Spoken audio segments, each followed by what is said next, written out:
Welcome to Module 3, Engaging Stakeholders and Introduction, brought to you by the Systems Planning Collective. This module is part of the Systems Planning Collective's curriculum. The full curriculum will be hosted on the Homelessness Learning Hub. Throughout this module, we encourage you to write down any questions you may have and then head over to the discussion forum on the Homelessness Learning Hub to start a conversation. Systems Planning Collective members will review these questions and get back to you. I'm your host, Lindsay McRae, and I'm a Communications Officer at the Canadian Observatory on Homelessness. Now I'll introduce you to instructors. Amanda Bucknia, Policy and Planning Coordinator at Away Home Canada, and David French, Director of Policy and Planning at Away Home Canada.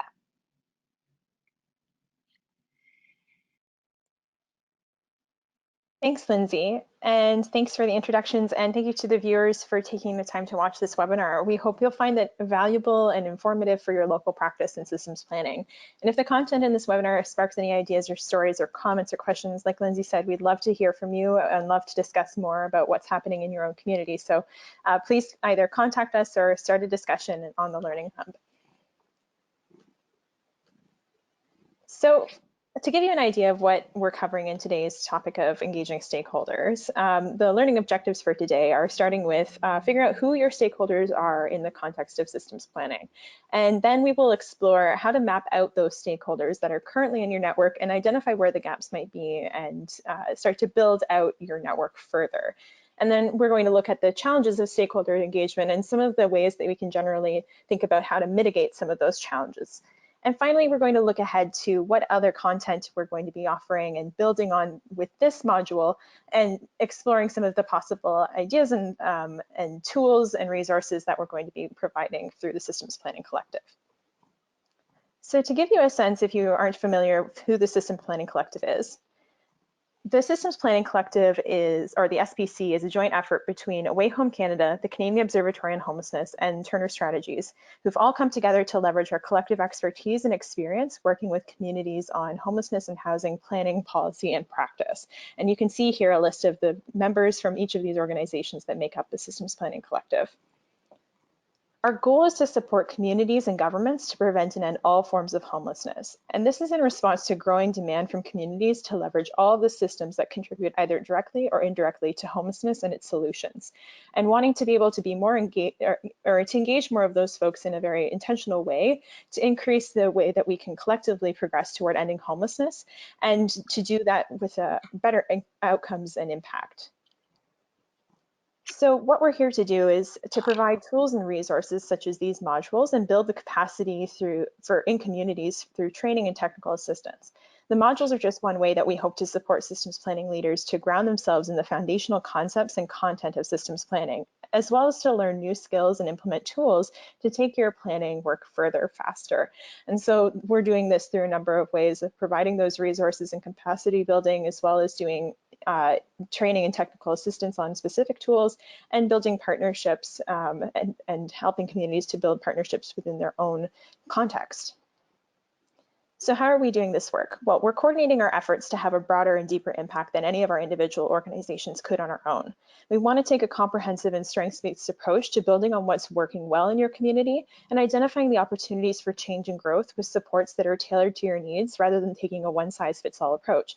And these modules that are part of the systems planning curriculum are one component of a much broader plan for knowledge mobilization to support change management and training and skills development that can put your community on the path to setting and achieving ambitious goals in systems transformation, particularly within the context of the federal government's new homelessness strategy, Reaching Home. So now I'm going to pass it over to David to talk about who our stakeholders are when we're talking about systems planning. Thanks, Amanda. And yes, again, thanks to all the viewers for taking in this opportunity. So who are your stakeholders? And the big first step is identifying those systems players who you want to be engaged in your work. And in many ways, within systems planning, we have to think about building a new community. So this is, excuse the analogy, but how would we want to design this new community? Who would be the core pillars of that community? Who has the most to benefit from this new community, and who has the most to learn from their role within this new community? And We need to move away from the bricks and mortar housing plans and build this new community from the ground up. You know, an ecosystem that ensures we're working and walking along this system's pathway together.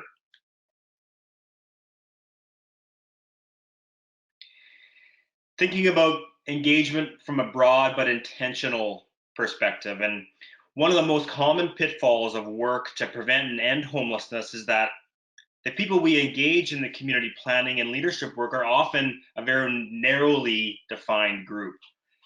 This happens for lots of reasons. You know, not enough information about the work in the community or the work that's affected, or the tight timelines and budgets that cause us to work in a way that allow us to not get to decisions quickly. Trying to manage the complexity of homelessness leads us to set really strict boundaries and limit our scope. Trying to take everything one piece at a time rather than work across a full scale of the challenge. And this is all done with good intentions, with people with limited time, money, and information, trying to make the best decision they can to address this complex and wicked problem like homelessness. And while this can be a great place to start, working with those most clearly directly involved with the work to prevent and end homelessness, the results oftentimes are limited in their scope, longevity, and sustainability. And so we know that the causes and consequences of homelessness are complex and vary with each individual. So must our solutions and how we approach the work. We must take a more nuanced approach and involve as many systems and sectors that are implicated in the problem. We need to push back against the urge to scale down and limit our stakeholders, but that doesn't necessarily mean that we want to directly engage every single person that has an interest and affected by the work. We need to make informed decisions about who to engage, when, and for what purpose. We also need to equip ourselves with the tools and focus on how to identify those individuals and groups that have the greatest impact and influence, and that can take our engagement efforts to scale in ways that we couldn't do on our own. And so as you think through these systems planning stakeholder questions, some reflective questions for you here are: is your planning table group made up of these diverse stakeholders we've identified? Who in your community have you not had much engagement with so far? And how do you feel about broadening your engagement in an intentional way? For example, excited, hopeful, concerned, or doubtful stakeholders. And why might this be the case? How should stakeholders be engaged? There's a number of different mechanisms here, but we'll go through a couple here and drill down a bit further. So we know that within this work, there's a degree of engagement where we know stakeholders have to be involved. And what's important here is that we need to recognize that not all stakeholders need to be engaged to the same degree, with the same emphasis and with the same relentlessness. So you'll see here we've got 5 streams of engagement, and the first one being inform, where some only require updates and have to have the latest information about what you're doing and how it affects them. Consult, others may have insight into the work that you want to garner before making decisions on the course of action to take. Involve, others you want to be heard throughout the process, both giving and receiving information in a feedback loop that allows for ongoing changes and adaptations based on the feedback you receive. Collaborate or engage. These folks you collaborate with are those you want to be actively involved in developing the solutions and directing and applying direction to the work. And empowered. Finally, these are those whom you want to build up as decision makers and influencers within the system planning process. Part of your initial work is determining who belongs in each of those categories. So now we need to think about engaging people on what. There are many areas of activity that will require stakeholders with different levels of decision-making power for different lengths of time and purposes. Those that are involved in the high-level systems planning work, particularly on steering committees and working groups, will need to be engaged very deeply, often requiring people with influence and decision-making powers in order to move the work forward. Working groups that may have more service provider representation to reflect a particular priority or population of focus, however, also need to have people that are in decision-making positions from those service providers in order to make sure that those decisions that are made are taken up at the organizational level and not just stuck within that working group. The individuals participating in advisories, particularly when we're thinking about lived experience advisories or action groups, they may not come to the table because of their current decision-making power and influence, but will need to be given the tools, training, and support to empower them to be influential decision makers and in those decision-making positions moving forward. During plan development, you'll also seek a broader scope of input by providing outlets for community members to be consulted on what you should prioritize as a community. Some of those individuals may actually emerge in this consultation process as people that you want to involve and collaborate with moving forward in working groups. When you go to implement your plan, there's also an entire delivery network of individuals and groups that need to be informed, consulted, involved in all of the aspects of that rollout. You need to understand who those people are and determine what they will need in order to ensure that implementation will be a success. Then there are those that need to be involved in the service and program design and delivery. Typically those that are both delivering and also will receive the service or participate in a particular program. We can use something like human-centered design as a great approach to make sure that what we're doing and what we're designing is actually informed by the people that want and need those supports. And finally, there are people who you'll want to engage in the evaluation of your systems planning work to determine whether the solutions that you're implementing and taking up are actually being implemented on the ground well and what their impact has been. So accompanying this, this webinar is the stakeholder mapping template, which is a tool that can be used internally by those that are coordinating systems planning work to end homelessness. It's an exercise that can be quite useful and can be updated and referred back to at various points in the systems planning and implementation process. And this isn't meant to be simply a practical exercise of creating a contact list, though it does accomplish this. It's also a deeply intentional and reflective activity. A lot of the time we just do stakeholder engagement because we have to, but rarely do we take the time to really reflect on those relationships and connections, where they're at and where you need them to go and what might be getting in the way. So this will document the individuals and organizations that are relevant to your work and allows you to do some interesting analysis, and we'll get into that. So to begin to develop a strategy for engaging stakeholders that are not yet connected to your work, you really want to start out by mapping out who is in your network. What are their skills and areas of expertise? What do they bring to the table? And the degree to which they're currently engaged and how you'd like them to be engaged moving forward, and to what degree or on what. So there's a number of steps to stakeholder mapping in this mapping template, and we're going to go through them in more depth, but just to give you a quick overview, step one is mapping out all of your existing stakeholders that are in your network that are working to prevent and end homelessness. Step two is where those stakeholders are categorized and to help identify the activities that they should be involved in or how they might be engaged and what degree of trust might exist with or need to be nurtured for better impact moving forward. Step three is using the information in that initial mapping to determine where you need to put more energy, where the gaps might still be, and who still needs to be engaged and how you might do that. And finally is where you give considerations for government and organizational policy and how that might be impacting your systems planning work. And David and I are going to walk through these steps in more detail.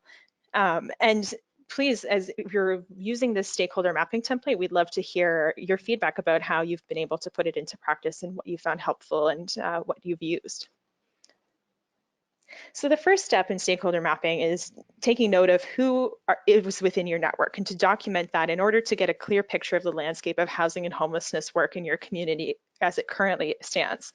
And this includes listing the names and affiliation and the stakeholder group that these individuals belong to, along with any other community activities and initiatives that you might know of that they're already participating in and contribute to. That might emerge over time. You might not know that initially, but something to be thinking about as you're creating this list. This also is a great point to think about how relevant they are to your initiative and whether they have influence and decision-making power to drive change. It's not necessarily that if they don't have influence that they shouldn't be engaged, but maybe it's about how do you increase their relevance or how do you increase their influence or build them up, especially if it's a person with lived experience that may not have a lot of influence in their current state, but how do we build that person up to be able to have the influence on the changes that we want to make. The next step is where you start to categorize these stakeholders in a few different ways. And the first is being the role they play for the initiative as either a champion, a cheerleader, or possibly a challenger. So champions are those active and ardent promoters of your efforts. They're going to be mobilizing and bringing new people to the table for your cause. They have decision-making power, or if they don't, they know how to reach and involve those who do. Next, you have your cheerleaders who are supporters of your efforts. They're key players that are heavily implicated in the work and the design of the implementation of your systems planning efforts, even if they're not necessarily the decision makers that are always around the table. They're very key to making sure that the solutions that you create are taken up within the community. Then you have your two categories of challengers. And often we think about challengers in a very negative light, but there's two ways to think about it. There's your productive challengers that are very constructively critical of your efforts. They can be relied upon to give you honest assessments and advice with an eye towards solutions. And that's very key, is that they're thinking about the collective efforts that you're trying to work toward and your collective vision and goal of preventing and ending homelessness, and are on board with making that happen, but just want to give you the advice to be able to see what you might be missing. Then the other group of challengers are those toxic challengers. They might be resistant to change by actively sowing discord or doubt or distrust within the group without an interest in moving forward towards solutions. Unresolved experience of broken trust and failed attempts and burnout can often be at the heart of toxic challengers' attitudes and behavior. So we need to be aware of this, and depending on how relevant and the influence of that particular person or group in the initiative, we need to work to change that conversation or maybe manage how they're involved in the work. And remember, we can't just assume that toxic challengers or people generally are static and unchangeable. Otherwise, we might miss opportunities to build trust and change hearts and minds. So your job when you encounter a toxic challenger is to get to the root of that toxicity. Where is this coming from? Is this an issue of their trust in me, in the work, in the community? How long has this been going on? And do I know the full story? And so that leads us to our next assessment, which is assessing trust. And so in our module on preparing for change with Mary Jane, we were talking about building and maintaining trust as an essential element to systems planning work and work with people in general, because change happens only at the speed of trust, which is a great quote that came out of some of the work that's been done by Tamarack Institute. So trust also, it flows both ways and it takes work. You give trust and you get trust. So using the stakeholder mapping template, we really recommend that systems planners reflect on the level of trust that they have in a particular stakeholder and your impression of the level of trust that they might have in you. This can help you pinpoint where people or groups that you might want to engage with might need to be engaged in different ways, or where you might need to create more trust or heal broken trust. Low trust can be at the root of many barriers to engagement and progress. So if you've identified someone to be perhaps a toxic challenger in your network that has a high degree of relevance or influence on your initiative, take a good look at that trust assessment and see, is there a possible indication for how you might need to approach this person moving forward in order to create and restore the trust in their trust in the work and the work toward your common goals as a community. So now that you've assessed trust, you've measured it, you're working towards building it. From there, you want to look at the strengths of individuals. We provided a skills matrix as a starting point for identifying high impact stakeholders that you may want to have involved in your work in some way. The more skills in this matrix a person possesses, the more likely you want them involved in the leadership and work of systems change. However, something important to know here is that if an individual lacks some of these skills, but are highly relevant and or highly influential, you won't necessarily want to count them out of your engagement efforts, but may want to create opportunities for skill building to strengthen and support those stakeholders. Next, given all of the information you've included in the mapping template so far, you want to consider the areas of activity you might want to include each stakeholder in. There may be some stakeholders who you want to engage in multiple components of the work, multiple streams. There may be stakeholders who drive their own processes alongside yours to meet at a targeted outcome. Systems planning doesn't mean one system is designed. It means we capture the strengths of multiple systems and ensure we know the connection and intersecting points of each. So finally, when you're mapping these stakeholders, we need to think about the degree to which they're engaged and in the work now and how you'd like them to be engaged moving forward. If they're not as engaged as you'd like them to be, this will indicate that there is some work to be done to determine how to get them to the desired degree of engagement. What's keeping them from being that engaged? What supports might that individual require to reach that desired degree of engagement? How do you move someone who might just be informed to someone who's involved, to someone who's consulted or even empowered? The resulting data from the mapping process sets up opportunities to fill gaps. I liken the engagement of new stakeholders to the engagement many of you or your teams do on the ground, attracting and engaging new landlords, for example, for Housing First initiatives. Building the case, offering the opportunity, connecting the important dots, and facilitating the transaction. This is also a time where you can deep dive into policy. Existing strategies, plans, efforts that you can mining to a point where you link up with high impact individuals and call them in to your work. Much like the landlord analogy, building the case, offering the opportunity, and connecting the important strategic dots for them. What are the key policy levers? Both government or organizational.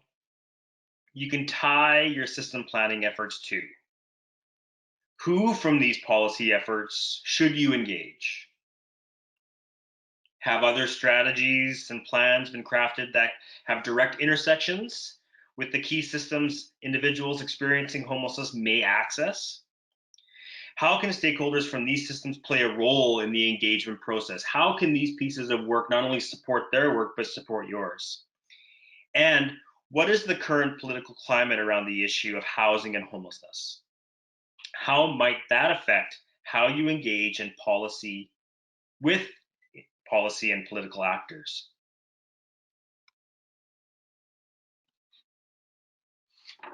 So now, when do you use the stakeholder mapping tool? And the stakeholder tool is very handy when you're starting out your planning process in a community because it allows you to be thoughtful and proactive around who and when to engage people.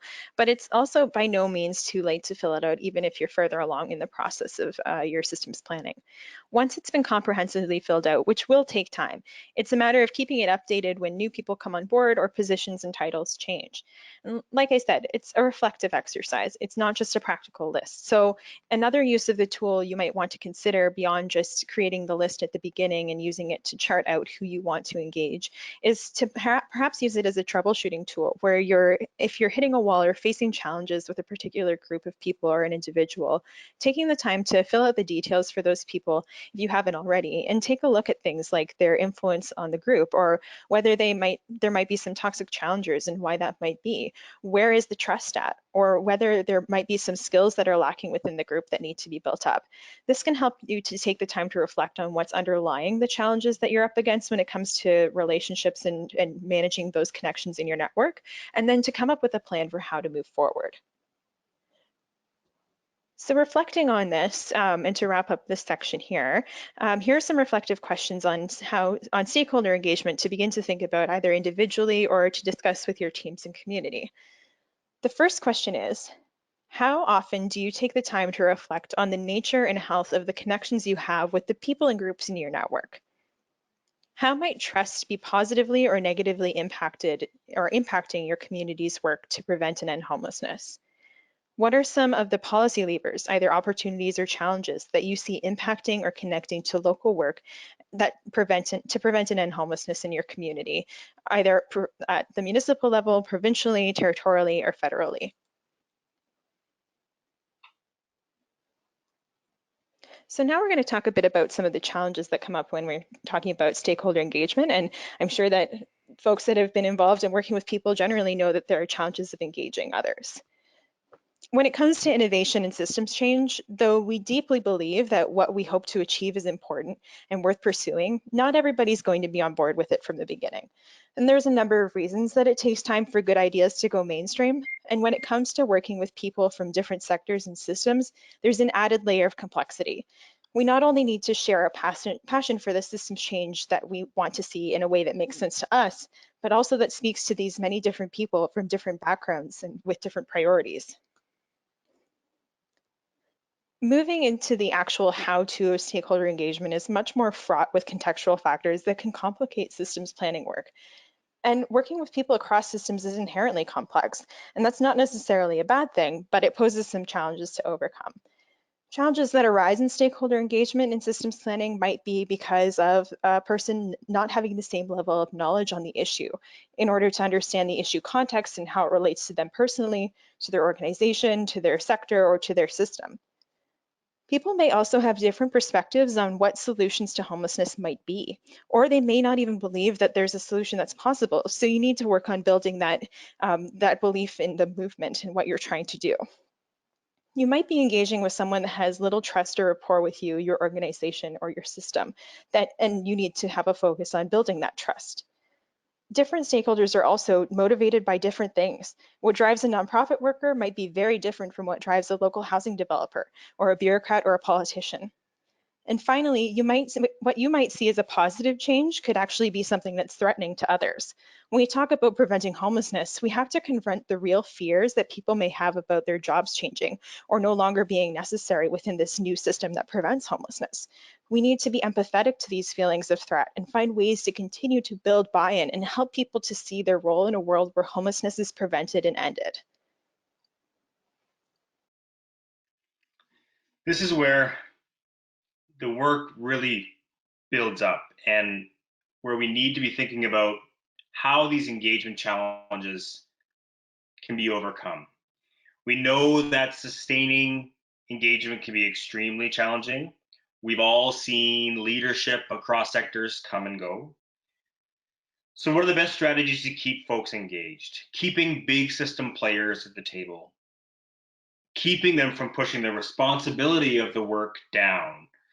We've seen it over and over again where the key system players show up at the table at the beginning and their involvement wanes, not necessarily their system responsibility wanes, but their involvement wanes. And it's important to try and keep those big decision makers and key influencers at those tables. And so what are the important pieces around, yes, keeping those leaders at the table, avoid turnover, meeting fatigue, avoiding scope creep and diving into things that aren't necessarily in the initial project plan, but also knowing when that engagement, when that phase of engagement needs to wrap up and when you need to move on to something else. And this is where the stakeholder mapping template is so important in continuing to assess the health of that stakeholder relationship and going back to it on an ongoing basis to make sure you're always tuned in. The other important piece around this is that all the work continues to change and all the work continues to evolve, whether it's organizationally or across municipal, provincial, or federal governments. And so keeping a lens towards the change that's happening across those multiple systems and continuing to use that template and use that exercise to keep that engagement fresh is key.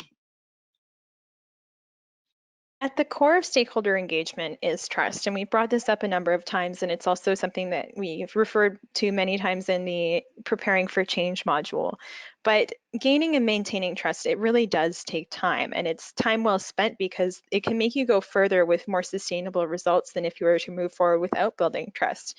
if you don't take the time and invest that time in building the trust and relationships and really addressing and being upfront about where that trust stands at the moment, that could come up and bubble up in the future and become a barrier moving forward, whether it's at the time of to implement your community's plan or to make a change within your system. If the trust isn't there, you can really face some critical barriers.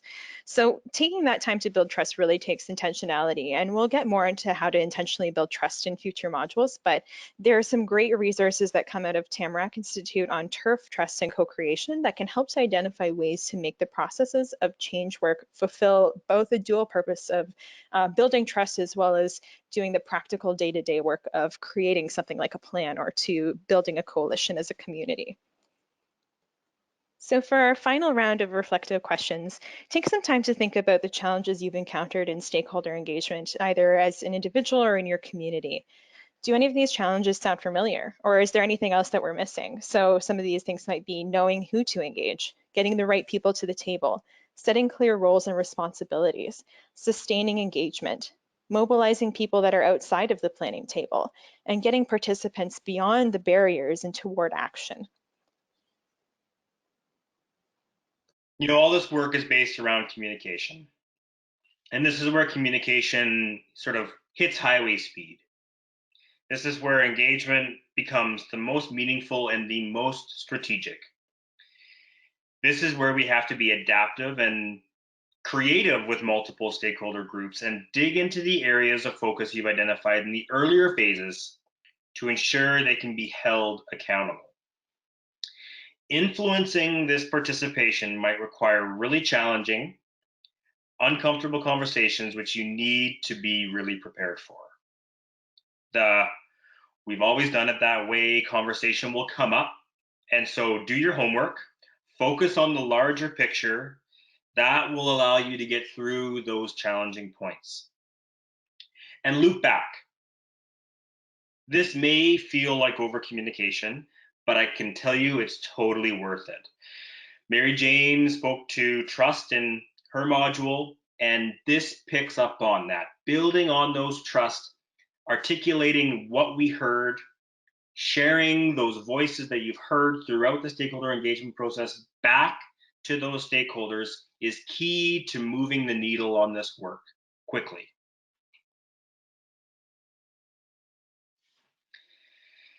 As you can see, this is the first step towards stakeholder engagement with this module. And we've got a list of content we want to continue to build out. So this isn't the complete list, but we're continuing to drive down the challenges and the opportunities that exist within communities around stakeholder engagement and build based on the strengths of communities, but also the strengths of leaders across Canada to ensure that we're equipping those people with the resources that are necessary to support these deep dives into stakeholder engagement, but also sustainable stakeholder engagement. So that brings us to the end of the content. And if you have any questions for us, again, feel free to post them on the Learning Hub or email us directly. We'd love to hear from you and find ways to share more experiences that communities are having on the ground with each other so we can build out that community of practice of people doing the systems planning work. Thanks for joining us today.